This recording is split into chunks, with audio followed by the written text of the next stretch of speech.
Hi friends, I am back with another video, and this is going to be a little bit of everything here, hoping that I can help you out. I'm doing a very small haul, very small, just a few items that I wanted to show you, and I definitely want to know what you think about this little haul that I got, because this little haul right here is literally just me experimenting. So I'm going to show you some of that.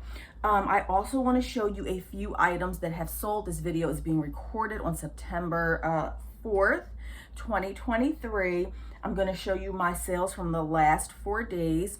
Wish I could show you sales from before, but I had like a 2-week summer slump where I was barely selling anything. So this will be a small what's sold here. And then I also want to chat a little bit about my numbers for August. It's not going to be comprehensive. This is all like spur of the moment. As you can see, I'm not wearing any makeup. So all spur of the moment, just grabbed some numbers because I wanted to show you all this. But before we get started, my name is Angela, and I'm fairly new to this whole YouTube thing, but I am not new to reselling. I have been selling on eBay for about 15 years, give or take. And if you've been watching any of my videos, you will see that I specialize, or my niche, I guess, I don't know if you want to call it that, is bread and butter items. So where I live on the East Coast and my demographic area, what I do, where I am, how things work, you're not going to find Chanel here. If you're looking for couture, if you're looking for Dior, if you're looking for high priced items, this probably is not the channel for you.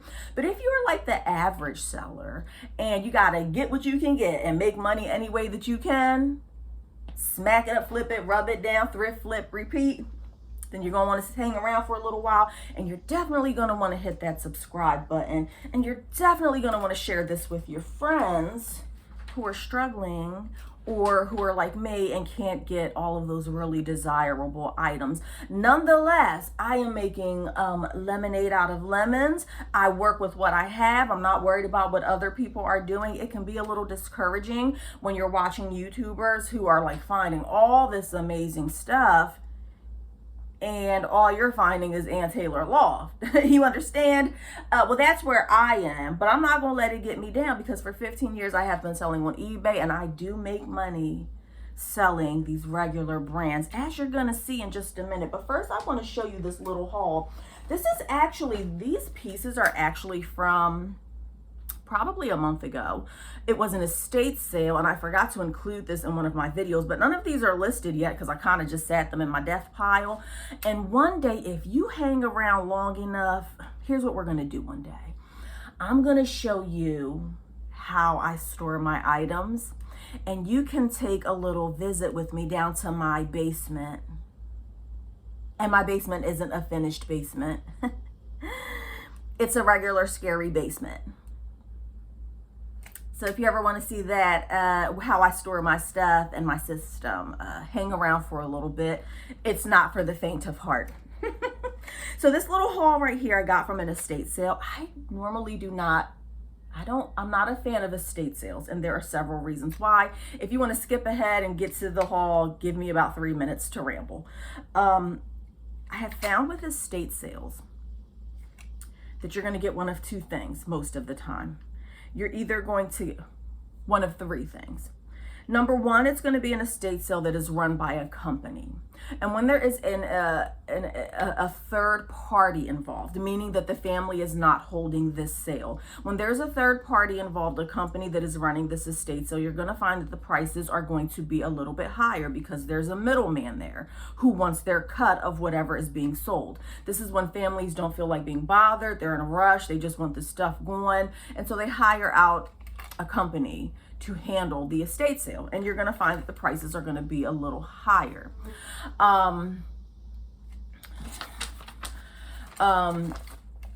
Alternatively, the second thing that I find more often than not is you're going to find that the family is running the estate sale, and oftentimes you will find that when the family is directly selling this stuff, they have an emotional attachment to the item, so they don't want to let it go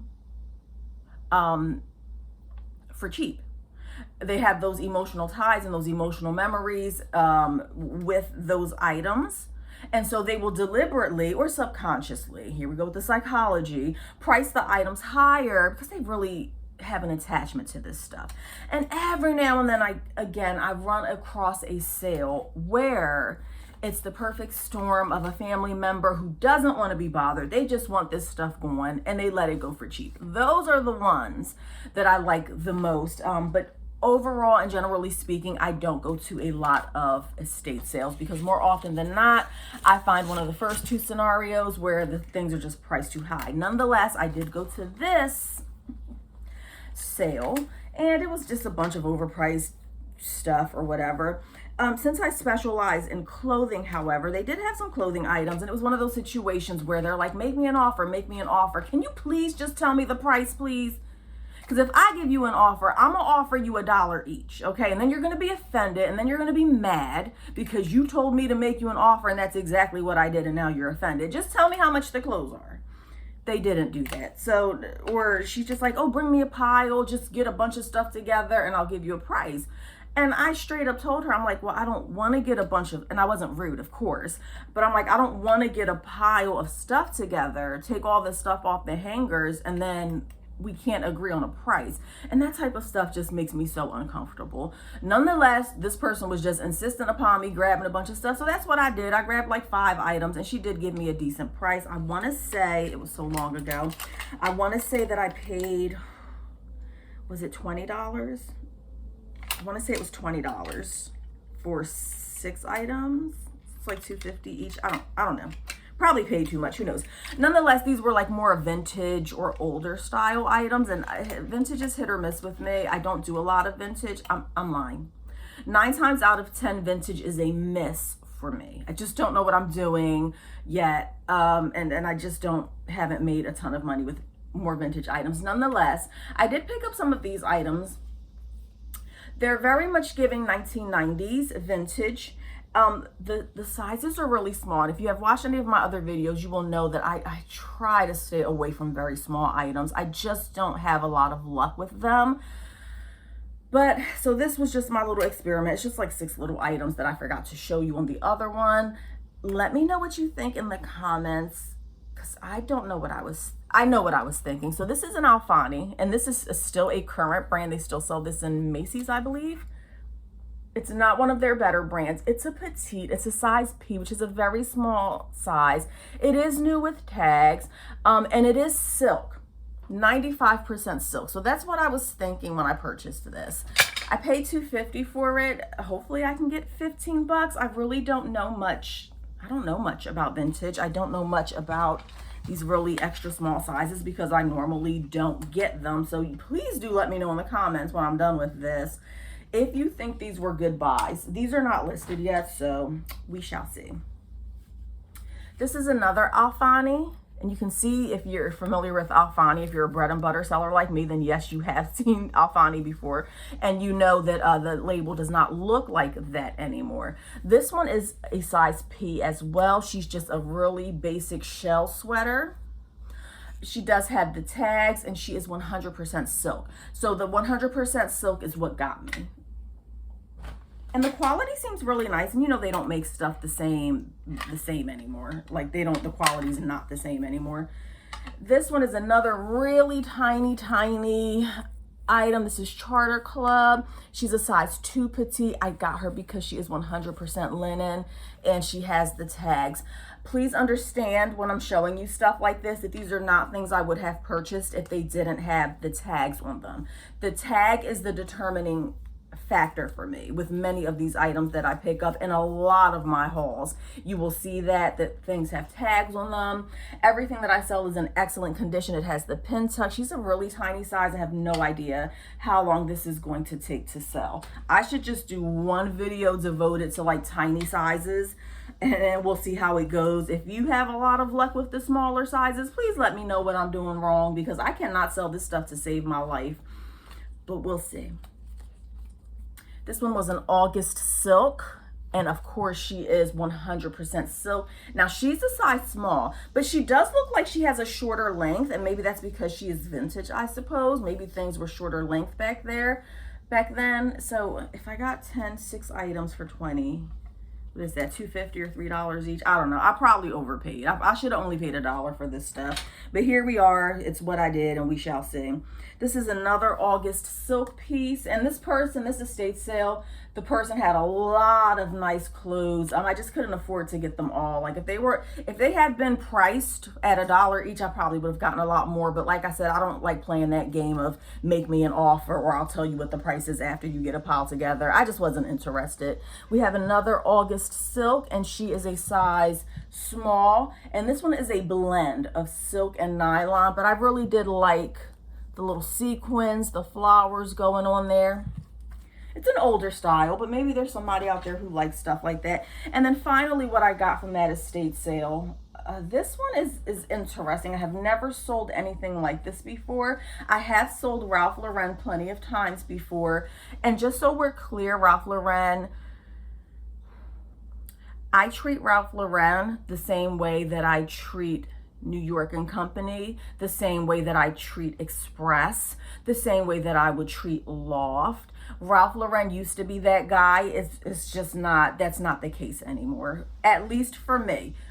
When you're picking up Ralph Lauren, you definitely want to do your research because it is very hit or miss. Prices are all over the place. The average button down Ralph Lauren, you're going to get maybe $13 or $15 for it. So like I said, no different than Express, Talbots, or anything else. That is your regular bread and butter item. Don't be mistaken in thinking that Ralph Lauren is like some type of real great brand, because it's not. At least that hasn't been the case with me. I did, however, sell a 100% white linen men's button down Ralph Lauren. I think it was more of a vintage because it was my husband's. I stole it from him and sold it. And I actually sold that within probably less than a week, and it sold for $40. So there's something about, that's why I said comp it out. But I'm going to tell you that 90% of the time, Ralph Lauren is just a miss. It's just a basic. But I did get this. It looks like an older label, and it looks like it's I always get confused with this. Can you let me know in the comments when it's a P and an S? Does that mean petite small, or is that the Spanish? Because in Spanish it's like pequeño that starts with a P. So some manufacturers will put the P, which stands for pequeño, and S, which stands for small, and then other manufacturers, the P stands for petite. I'm confused. I don't know. I'll have to measure it out. This is 100% silk. I took a gamble on this because she is silk. She does have the crest there. So I don't know. I haven't comped this out yet. I'm very curious to see if this is something amazing or if this is just your regular everyday bread and butter item. So that was it for that. It was just a little tiny haul that I forgot to show you all. Let's get into what's sold for August. So like I said before, every year I have a summer slowdown, right? Happens without fail. I'm already accustomed to it. That doesn't make it any easier because losing hundreds of dollars in a month is not, I'm never going to be okay with it, right? But it happens. And sometimes it happens in July, sometimes it happens in August. This year, it was the last 2 weeks of August were pitiful, horrible. It was really difficult to make sales. And I was down to maybe making one sale a day. If even that, there were plenty of days where I didn't make any sales at all. So keep that in mind when I am giving you my August numbers. This is not fully in depth. I didn't calculate everything down to the detail. This is just a really broad idea of what's sold. But first, I want to show you physically the 8, I believe I have 8 items. Did I forget the, of course I did. I did forget the other one. Let me grab, give me 1 second.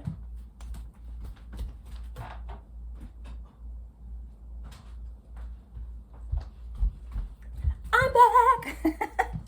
Let me start off with these are my sales from August 31st. It's only a few items because I haven't, as you can see, I haven't gotten these ready to ship out yet, but these are going to be shipped probably tomorrow. Today's Labor Day, so the post office is not open. I did sell this one item in the last 4 days, and this is early on September 4th, so probably going to get some sales a little bit later. So this is 8 or 9 items just from August 31st, and it doesn't really include all of today because I haven't sold anything today.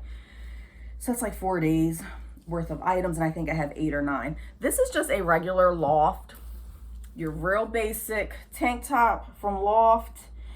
I actually had this listed, I've had this for a while, probably a minimum of a year. She does have the tag. She's an extra large, and she sold on Poshmark for, I didn't write it down. I want to say that she sold for around 13 bucks on Poshmark. Real basic. And this was something that I had not shared or promoted. I completely forgot about this in my Poshmark closet. Now, I normally do delist it or sell similar, what do you call it? Copy.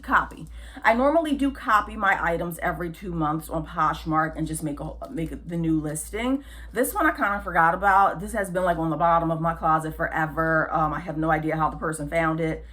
She's not linen or anything. She's just a basic cotton tank. And thank God I still had it, because I probably would have donated this. That was my one sale in the last 4 days with Poshmark. Poshmark is very inconsistent for me, but maybe we'll talk about that at the end if I remember.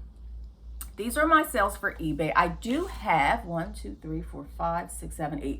8 sales for eBay starting on August 31st. So August 31st is probably when my 2-week summer slowdown started to lift a little bit, and I'm getting back to my average of like 2 items per day.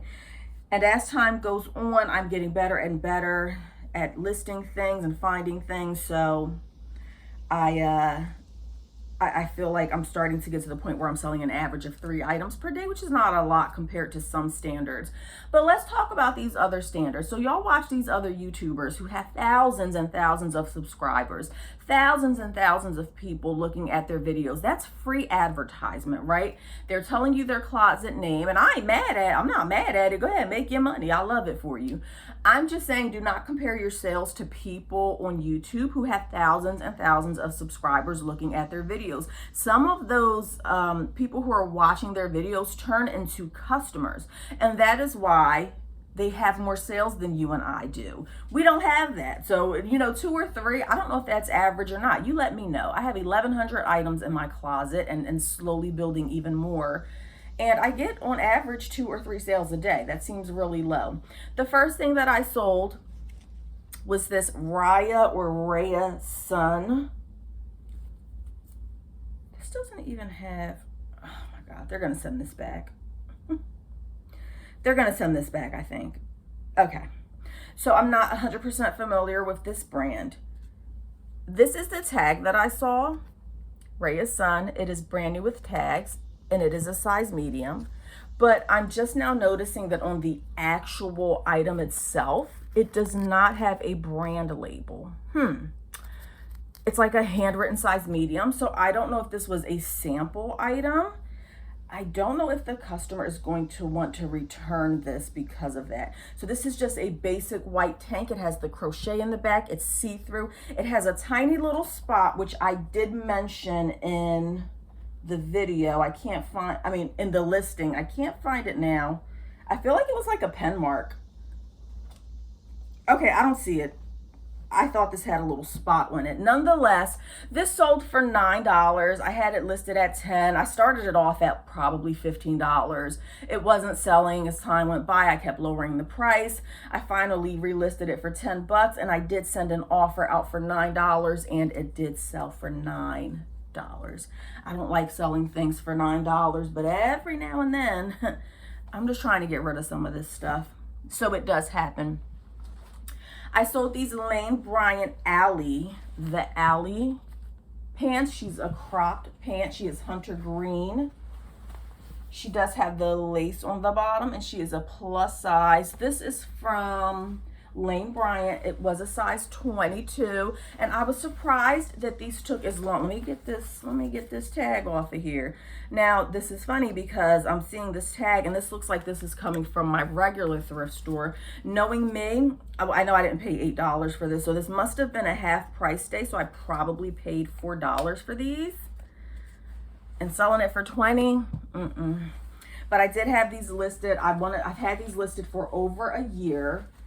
Lowered the price several times, and as you can see, they finally sold for $20, and I believe that this was an offer that I sent out. So the Raya Sun that I just showed was an offer that I sent out, and the Lane Bryant was also an offer that I sent out. So I had these listed for $23. I sent an offer for 20 bucks. Definitely thought they would have sold for more than that, but that wasn't the case. The third item that I sold was this Zenergy by Chico's outfit set. I forgot where I got this from. I got this from my honey hole, I believe. Yes, that's where I got it from. There's a church that just recently opened up a thrift store about a year or two ago. When they first opened, it was a honey hole. You could find stuff with tags. The prices were super reasonable. And the last few times that I've gone there, my secret is out. People know about it. And so I haven't been finding as much. I'm really sad about that. But so I did get this, and I've had this listed for probably a year. She is a Zenergy by Chico's, size 1, and it is the jacket and the skirt. Maybe I should have listed these separately, and I sold this was a full price, sold at $28 for the set. So this linen blouse, I've had this for quite some time, and as I can see, this was another one of those full price thrift store items. But knowing me, I know I didn't pay $5, so this must have been at least 30% off, probably 50. So we're gonna say that I paid $2.50 for this. This is more of a vintage look. The brand is Focus, and I don't even know what size this is. A large 100% linen. I definitely thought that this would have sold faster, but I had this for over a year. She finally sold for an offer that I sent for $18. I started her off at, I believe, $30 over a year ago, slowly kept lowering the price, and it looks like I finally relisted it at $20, and I sent an offer for $18, and it sold. I do feel like this should have went for more because it does have the tags. But that's the thing, you just never know. And as you can see, this is all bread and butter. They did sell. I didn't do the math to see how much profit I ended up making off of this stuff, but we can assume that on average I paid $2 a piece for these items. This is a Chico's dress, size 4. And surprisingly, she's really soft. She feels like a pajama. She has pockets, and she has the drawstring waist. She sold within, I think, a day. In one day, she sold at full price for $25. So I was really happy and surprised about that. Chico's is very hit or miss. I sold these Lee jeans. This is another item. So these items are split like 50-50. No, I'm lying, like 70-30.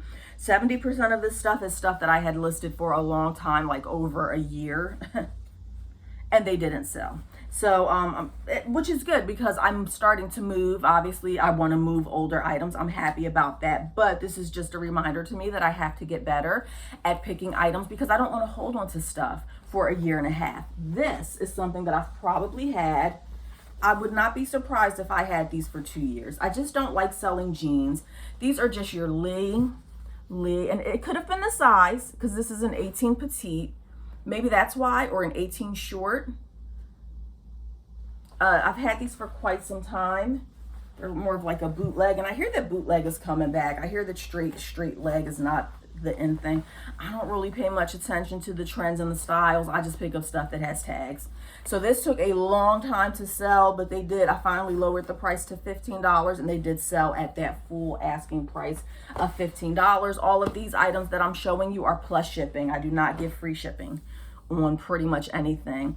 This one I knew was going to sell. She's so pretty. You may have seen this in one of my hauls. This is a Jones, New York, size 16. And how long was she listed? She is listed on Poshmark and eBay. Really cute. She has that daisy print. She does have the belt attached. I did list this as new without tags because the tag is still attached. The belt is still attached to the dress. She sold for, I had her listed at $22.99, and she sold for $20. The customer sent me an offer. And the final thing that I have sold in the last few days is this Lulu's dress. This is a Lulu's dress. I had her listed at $20. Just a basic black lace dress. She does have the little rufflies at the end.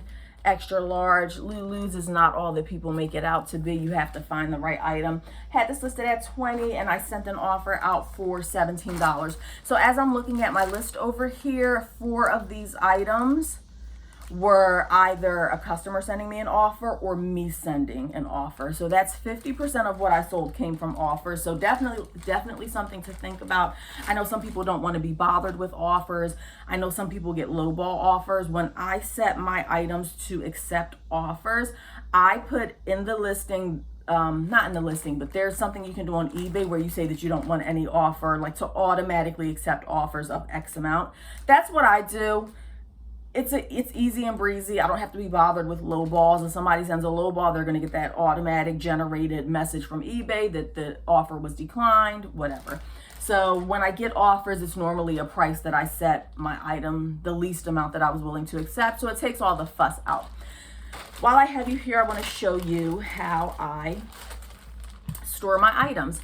Just recently, I would say within the past year or last year, I finally went through my 1,000+ items little by little and implemented a system where I have a plastic bag with a corresponding bin.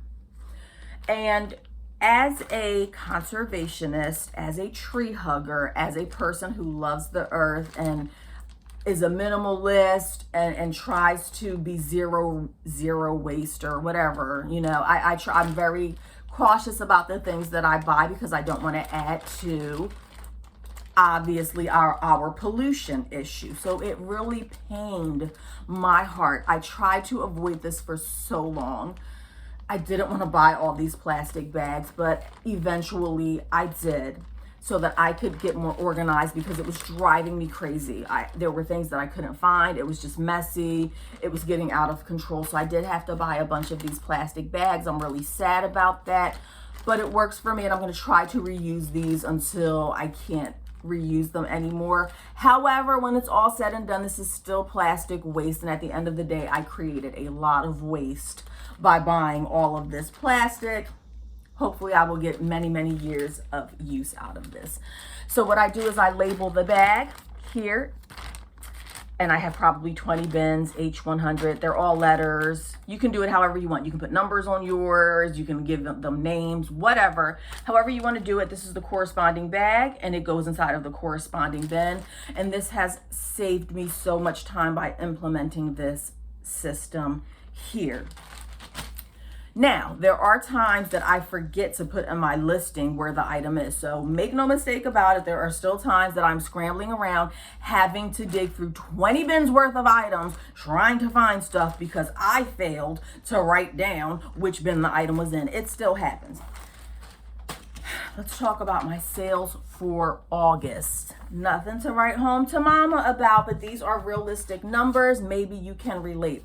Again, this video was all last minute, so these are just rough numbers. I did not do the breakdown. I don't know how much money I made at the end of the day.